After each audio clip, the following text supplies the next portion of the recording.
आज़ादी इजहार की आड़ में मुक़द्दस शख्सियात की तौहीन से 1.5 अरब मुसलमानों को तकलीफ पहुँचती है।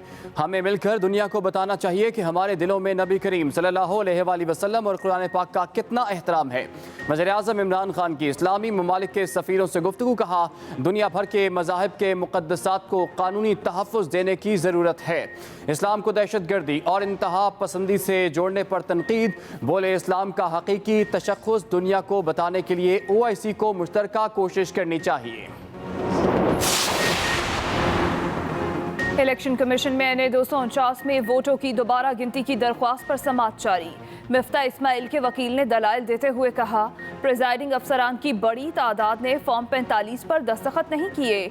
167 पोलिंग स्टेशन के फॉर्म 45 पर दस्तखत मौजूद नहीं थे। हमारे पोलिंग एजेंट्स को फॉर्म 46 भी जारी नहीं किए गए। नून लीग और पीपल्स पार्टी के वकला के दलाइल मुकम्मल। मुस्लिम लीग नून ने NA 249 में दोबारा पोलिंग की इस्तदा कर दी।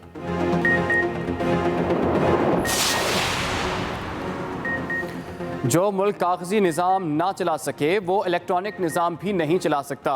किसी इंतखाबी इस्लाहात की ज़रूरत नहीं। मुस्लिम लीग नून ने फिर वाज़ेह कर दिया। सीनियर लीग रहनुमा शाहिद खाका नबासी कहते हैं कि इलेक्ट्रॉनिक निज़ाम बनाना इलेक्शन कमीशन का काम है, हुकूमत या पार्लियामान का नहीं। मुल्क में एहतसाब तो आवाम का हो रहा है। खुदा के लिए कोरोना वैक्सीन खरीद लें। NCOC आवाम को मास्क नहीं पहना सकी। पहले टाइगर फोर्स थी, अब फौज को बुलाया गया है। वज़ीर-ए-आज़म किसी चीज़ की निगरानी खुद ना करें, जिस चीज को हाथ लगाते हैं वो तबाह हो जाती है।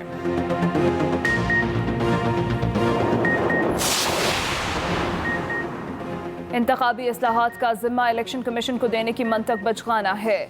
मुशीर एहतसाब शहजाद अकबर का ट्वीट। कहा, अफसोस होता है दहाइयों से पार्लियामान में बैठने के बावजूद ये लोग बुनियादी काम को समझने से कासिर हैं। वफाकी वजीर फवाद चौधरी ने कहा, शहजाद अकबर की तजवीज़ इंतहाई ज़िरक है। अगर इंतखाबी इस्लाहात इलेक्शन कमीशन ने करनी है और पार्लियामान का कोई किरदार नहीं तो फिर नैब के कानून में इस्लाहात भी नैब ही को करने दें।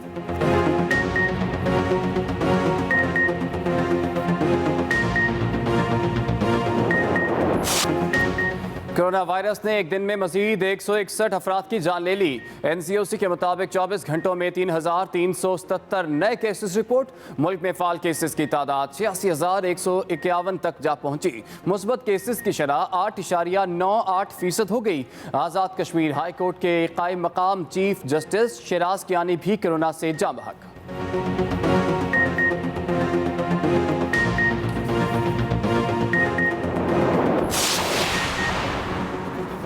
मुल्क भर में 40 साल से ज़ायद उम्र के अफराद की वैक्सीनेशन जारी। सरबराह NCOC असद उमर का ट्वीट। कहा, पहली दफ़ा कल एक दिन में वैक्सीन लगाने की तादाद 1.5 लाख से तजावुज़ कर गई। रवां साल 7 करोड़ शहरियों को वैक्सीन लगाई जाएगी। कोवैक्स के तहत पाकिस्तान को कोरोना वैक्सीन की फराहमी रवां हफ्ते शुरू होगी। पहली खेप 7 मई को पाकिस्तान पहुँचेगी।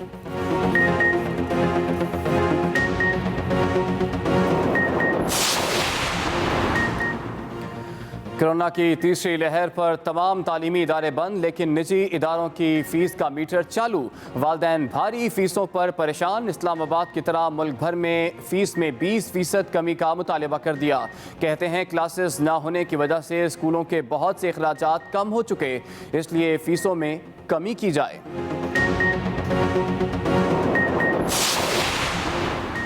दो रोज़ा लॉकडाउन के बाद बाजारों और मार्केट्स में बेतहाशा रश। कराची, लाहौर, कोयटा समेत बेशतर शहरों में कोरोना SOPs की खिलाफ वर्जियाँ सामने आ गई। शहरियों की जानिब से हिफाजती इक़दामात नज़रअंदाज। बड़े शहरों की अहम सड़कों पर ट्रैफिक का दबाव भी बढ़ गया।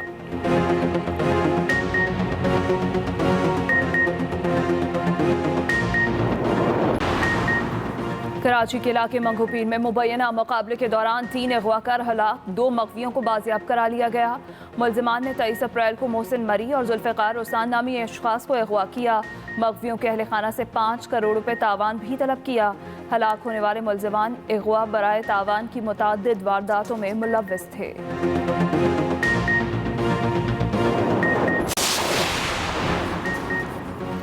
पीटीआई हुकूमत में करप्शन का एक भी स्कैंडल सामने नहीं आया। माजी में हर रोज करप्शन की दास्तानें मंजर-ए-आम पर आती थीं।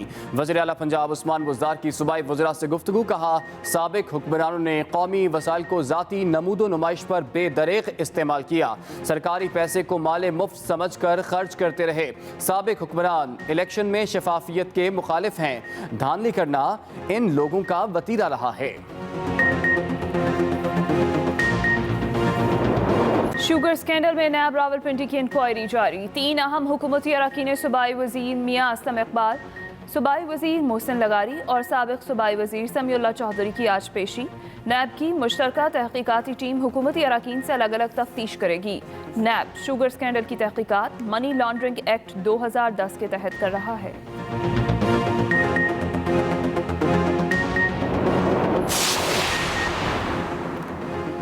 शरीफ फैमिली के खिलाफ आमदन से जायद असासा जात केस की समाअत। एहतसाब अदालत लाहौर ने सदर मुस्लिम लीग नून शहबाज शरीफ की आज हाजिर से इस्तिस्ना की दरख्वास्त मंजूर कर ली। Opposition leader Punjab assembly Hamza Shahbaz अदालत में पेश हुए। समाअत 18 मई तक मुलतवी कर दी गई।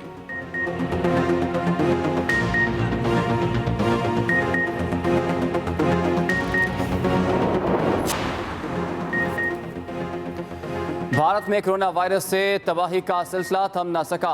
मरीजों की तादाद 2 करोड़ से तजावुज कर गई। 24 घंटों में 3.5 लाख से जायद नए केसेस सामने आ गए। एक दिन में 3,435 अफराद मौत की वादी में चले गए। दारुल-हुकूमत दिल्ली और महाराष्ट्र वबा के गार मरीज हलाक। अमरीका से तिब्बी इमदाद सामान की 5वीं खेप भारत पहुंच गई। अभी आगाज में आपको बताया कि अन्य 249 में वोटों की दोबारा गिनती की दरखास्त पर फैसला महफूज कर लिया गया है, जो आज ही सुनाया जाएगा।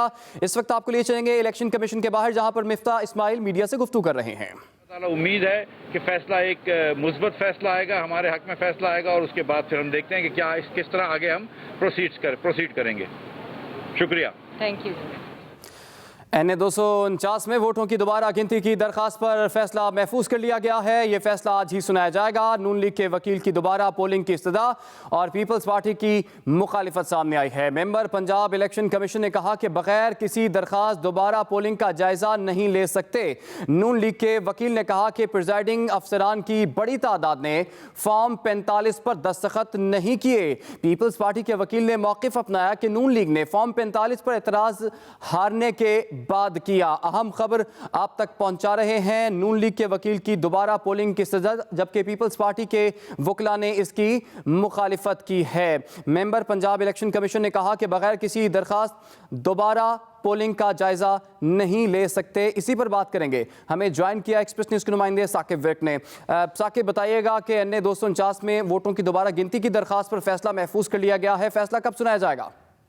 जी, NA 249 कराची में दोबारा गिनती होगी या नहीं, इलेक्शन कमीशन ऑफ पाकिस्तान ने फैसला महफूज कर लिया है। Chief election commissioner Sikandar Sultan Raja ने रिमार्क दिए कि फैसला आज ही सुनाया जाएगा और इस बात का कभी इम्कान है कि 1 घंटे के अंदर अंदर ये जो फैसला है ये आ जाएगा। इससे पहले जितने भी उम्मीदवारान थे जिन्होंने हिस्सा लिया NA 249 कराची के ज़िमनी इंतखाब में, उनके जो वकला हैं उन्होंने अपने अपने दलाइल पेश किए। इलेक्शन कमीशन ऑफ पाकिस्तान ने मुस्लिम लीग नून के मिफ्ता इस्माइल की दरखास्त पर तमाम जो उम्मीदवार थे उनको नोटिस जारी किया था कि अगर कोई भी दोबारा गिनती के ऊपर जो है वो अपने दलाइल देना चाहे तो वो अपने दलाइल दे सकता है। मिफ्ता इस्माइल के जो वकील थे सलमान अकरम राजा, वो इलेक्शन कमीशन ऑफ पाकिस्तान में पेश हुए और उन्होंने कहा कि 276 में से 167 पोलिंग स्टेशन ऐसे हैं जहाँ के जो फॉर्म 45 हैं उनमें नकायस मौजूद हैं। इसके अलावा पूरे हल्के में किसी भी पोलिंग स्टेशन पर फॉर्म 46 जो है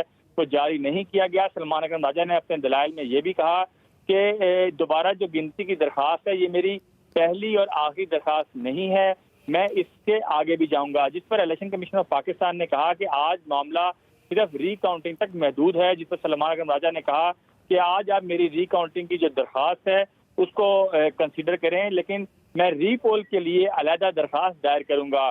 मुस्तफ़ा कमाल के जो वकील हैं हफीजुद्दीन, वो भी इलेक्शन कमीशन ऑफ पाकिस्तान में पेश हुए। PSP के जो रहनुमा हैं मुस्तफ़ा कमाल, उनके वकील ने भी जो है वो रीपोल की इस्तदा की, लेकिन इलेक्शन कमीशन ने कहा कि आज मामला सिर्फ रीकाउंटिंग की हद तक महदूद है। पीपल्स पार्टी के जो उम्मीदवार थे कादिर खान मंदोखेल, उनके वकील सरदार लतीफ खोसा जो हैं वो इलेक्शन कमीशन ऑफ पाकिस्तान में पेश हुए और उन्होंने काउंटर आर्गूमेंट्स में कहा कि मुस्लिम लीग नून ने रात को 2:30 बजे दरख्वास्त दी जब फैसला आ चुका था। मुस्लिम लीग नून को पूरे जो इंतखाबी अमल था, जो पूरा दिन था, उसमें कोई जो नकायद। ठीक है, बहुत शुक्रिया साकिब विर्क, आपने हमें तफसीलात से आगाह किया। इलेक्शन कमीशन के बाहर इस वक्त पाकिस्तान पीपल्स पार्टी के वकला मीडिया से बात कर रहे हैं। नालिश कर रखी थी और वो उनकी इस्तदा थी कि ये रिकाउंटिंग कराई जाए और फोरेंसिक ऑडिट इस सारे इलेक्शन का कराया जाए। तो आज जो दलाइल हुए हमारी जानिब से ये था कि तमाम दिन जो इलेक्शन का प्रोसेस हुआ है 227 पोलिंग स्टेशन से, एक पोलिंग स्टेशन से भी कहीं शिकायत नहीं आई कि कोई धांधली इलेक्शन में हो रही है। और मैंने ये कहा अदालत को कि ये हॉटली कंटेस्टेड केस था, ये कंटेस्टेड इलेक्शन था जिसमें साबका वजीर आजम, उनके मुस्लिम लीग नून की जानिब से साबका गवर्नर और एक जफर मौज उनके कायदीन की सारे मौजूद थे, बनफ्स नफीस मौजूद थे वहाँ पोलिंग स्टेशन पर और रिटर्निंग ऑफिसर के भी पास मौजूद थे और कहीं से शिकायत नहीं आई है। ये 2:30 बजे रात के इलेक्शन रिजल्ट अनाउंस होने के बाद ये एक दरखास्त रिटर्निंग ऑफिसर को दी जाती है जिसमें कहा गया कि रिजल्ट के आने की यानी तरसील में तसाल की बुनियाद पर शकूक व शुबहात हैं, इसलिए रिकाउंटिंग कराई जाए। अब कानून की मंतहा बड़ी वाज़ेह है कि अगर आप रिकाउंटिंग चाहते हो तो फिर आप कोई ठोस इस्तदलाल देंगे और उसके साथ कोई शवाहिद साथ लगाएंगे ताकि उसकी बुनियाद पर एक रीजनेबलनेस जो है जाहिर हो। तो ना तो रीजनेबल सी दरखास्त, ना उसके साथ कोई मवाद लगाया गया था, ना उसके साथ कोई स्पेल आउट किए गए थे कि फलां पोलिंग स्टेशन पर कोई धांधली हुई है या कोई काउंटिंग गलत हुई है। तो ऐसे में रिटर्निंग ऑफिसर ने यकम को जब ये मुस्तरद की दरखास्त, तो मुस्तरद से पहले ही एक दरखास्त जो है इलेक्शन कमीशन को भेज दी जाती है और इलेक्शन कमीशन ने उस पर हमारा जो है कंसोलिडेशन ऑफ रिजल्ट को रोक दिया था।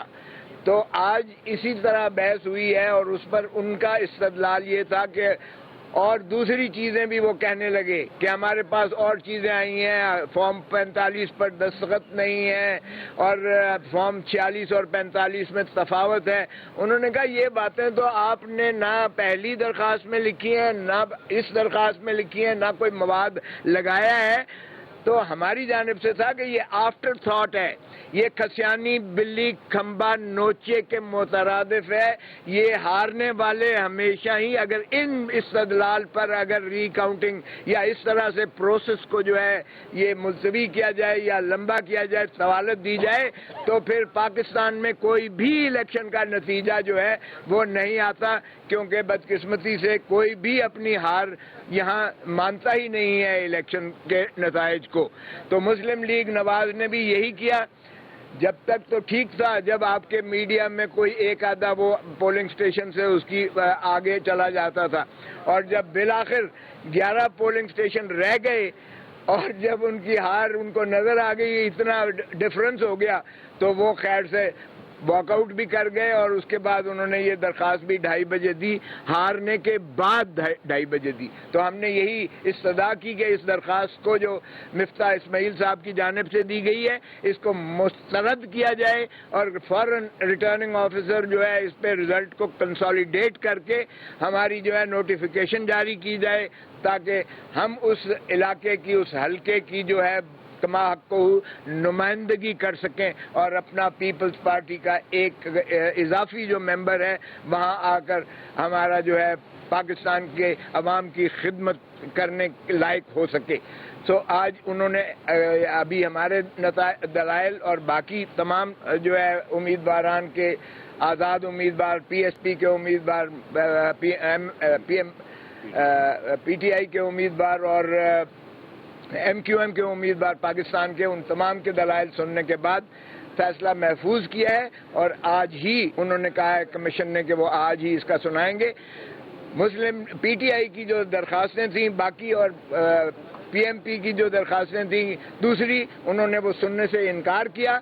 उन्होंने कहा अगर आपने कोई ऐसी दरखास्तें देनी है तो आप अपनी अलहदा नालिश कीजिएगा, उसके साथ अपना मवाद जो लगाना है लगाइएगा और फिर उसके बाद उन चीज़ों पर तब देखा जा सकता है, वगरना इस मरहले पर सिर्फ इसी नुक्ते का जो है हम फैसला करेंगे जो आपकी दरख्वास्त में मरकूज है। इससे मुतजाविज़ बातें आप जो है नहीं कर सकते, इसलिए वो उस हद तक उनकी मुस्तरद कर दी इस्तदलाल जो है पीटीआई की भी और पाकिस्तान सरजमीन पार्टी की भी वो मुस्तरद कर दी उन्होंने। शुक्रिया जी सर। जो मुल्क कागजी निज़ाम न चला सके वो इलेक्ट्रॉनिक निज़ाम भी नहीं चला सकता। किसी इंतखाबी इस्लाहात की ज़रूरत नहीं। सीनियर लीगी रहनुमा शाहिद खाकान अब्बासी की हुकूमत पर तनकीद। इस्लामाबाद में मीडिया से गुफ्तगू में कहा, खुदा के लिए कोरोना वैक्सीन खरीद लें। NCOC अवाम को मास्क नहीं पहना सकी। जो मुल्क कागजी निज़ाम न चला सका वो कोई निज़ाम नहीं चला सकता। मुल्क में किसी इंतखाबी इस्लाहात की ज़रूरत नहीं है। शाहिद खाकान अब्बासी की जानिब से ये कहा गया। जो आज इलेक्टोरल रिफॉर्म और इलेक्ट्रॉनिक वोटिंग मशीनों की बातें करते हैं, ये तो आसान काम है। एक कैमरा अदालत में लगा दें और पाकिस्तान के अवाम को दिखाएं कि कौन सा एहतसाब का अमल इस मुल्क में जारी है। इलेक्ट्रॉनिक वोटिंग मशीन किसी चीज़ का हल नहीं है, मज़ीद इबहाम पैदा करेगा। जो मुल्क कागजी निज़ाम ना चला सकता हो वो इलेक्ट्रॉनिक निज़ाम भी नहीं चला सकता। आपने कोई कार्रवाई की है चीनी की कीमत कम करने के लिए?